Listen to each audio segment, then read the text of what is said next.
अगर किसी व्यक्ति से बात होना जरूरी है तो माध्यमिक शिक्षा बोर्ड राजस्थान के जो बर्खास्त हो चुके बोर्ड अध्यक्ष हैं डीपी जारौली, उनसे हम रूबरू होते हैं। सर, सरकार ने कल एक बड़ा फैसला लिया हाई लेवल मीटिंग में और आपकी बर्खास्तगी की जो खबर है सबसे पहले वो निकल करके सामने आई, उस विषय पर आपसे बात करना चाहेंगे। इस संदर्भ में अभी मुझे कोई सूचना नहीं है और जो सरकार का फैसला होगा मुझे सर्वमान्य है, इसमें मुझे कुछ नहीं कहना है। सर, सरकार का फैसला अपनी जगह पर है, लेकिन ये जो फैसला लिया गया है एसओजी के इनपुट के आधार पर लिया गया है। जिस मीटिंग में ये फैसला लिया गया एसओजी के अधिकारी मौजूद थे। कहीं ना कहीं अब ये कहा जा सकता है कि जांच के केंद्र के अंदर माध्यमिक शिक्षा बोर्ड राजस्थान, आप स्वयं और वो तमाम अधिकारी जो रीट परीक्षा से जुड़े हुए थे वो इसमें शामिल थे। मैं इतना कह सकता हूं, मैं शिक्षक रहा हूं, मैं कहीं जुड़ा हुआ नहीं रहा हूं और ऐसे किसी कार्य में पूरे जीवन में ही कभी संलिप्तता नहीं रही है। वक्त आएगा, समय आएगा, सारी चीजें क्लियर हो जाएगी।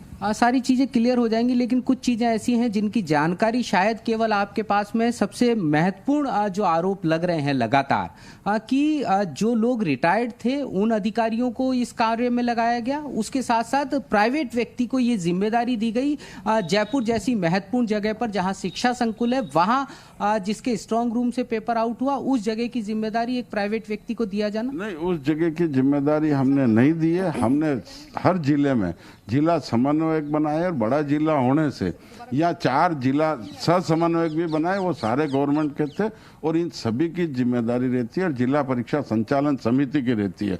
ये जितने भी कल्प्रिट अभी तक पकड़े गए, इन किसी को हमने नियुक्त नहीं किया है। शिक्षा संकुल की जिम्मेदारी किस अधिकारी पर थी और उस अधिकारी के खिलाफ जब तथ्य सामने आ गए, एसओजी ने ये कहा कि शिक्षा संकुल के स्ट्रांग रूम से पेपर आउट हुआ है, तो आखिर उसके खिलाफ कार्रवाई क्यों नहीं की गई? शिक्षा संकुल की जिम्मेदारी देने का दायित्व जिला समिति का है, हमारा नहीं है। हमारा कार्य केवल वहाँ प्रश्न पत्र पहुंचाने तक का, उसके बाद की सारी जिम्मेदारी उनके रख रखाव और केंद्र तक पहुंचाने की जिम्मेदारी परीक्षा संचालन समिति की है। 2 महत्वपूर्ण सवाल हैं। सबसे पहला तो ये कि जो चर्चाएं हैं कि गिरफ्तारी की जो तलवार है वो आप पर भी लटक रही है।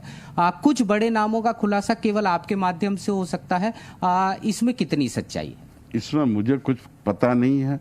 अब आगे क्या हुआ है इन चीजों का न मेरे जीवन में कभी अनुभव रहा है, न मैं ऐसा अनुभव लेने की इच्छा रखता हूँ। शिक्षक रहा हूँ, कई परीक्षाएं कराई है, आज तक मैंने सुचिता से कराई है, इसमें भी पूरा प्रयास किया है, लेकिन जो हुआ है वो सबके सामने है। आपको लगता है कि अब इस परीक्षा को निरस्त कर दिया जाना चाहिए? ये राजनीतिक फैसले अब क्या होंगे, जब आप कह रहे हो बर्खास्त कर दिए, तो इस पर मुझे कुछ कहने का अधिकार ही नहीं है।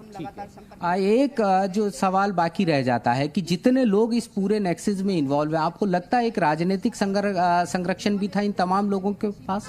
ये 100% है कि बिना राजनीतिक संरक्षण के ये जो कार्य हो रहा है, जब पहले से पता शिक्षा संकुल से पेपर आउट हुआ, ये शायद मुझे उन्हीं लोगों से पूछना चाहिए जिनको ये पता है, क्योंकि हो सकता है इन लोगों का वर्षों से ऐसे ही चलता हो और वर्षों से इनका कोई ग्रुप हो, क्या हो, ये तो जब एसओजी जांच करेगी। आप महत्वपूर्ण बात कह रहे हैं कि ये राजनीतिक संरक्षण इस पेपर ग्रोह को हो सकता है, क्योंकि प्रदेश के अंदर वर्तमान में कांग्रेस सरकार है और वही कांग्रेस सरकार है जिसने आपको ये महत्वपूर्ण जिम्मेदारी सौंपी थी। नहीं, ये प्रदेश सरकार का इसमें कोई रोल नहीं। मैं ये कह रहा हूँ कि जो गिरोह ये कार्य करता है वो किसी सरकार के पक्ष में नहीं, कई लोगों का जिन्होंने कहा शिक्षा संकुल से आउट हुआ है। ये बताओ आप मेरे को, उनको इतना कॉन्फिडेंस से पता था तो उनसे जाके पूछो उनको कैसे पता था 26 तारीख को 28 तारीख को शिक्षा संकुल से हुआ है।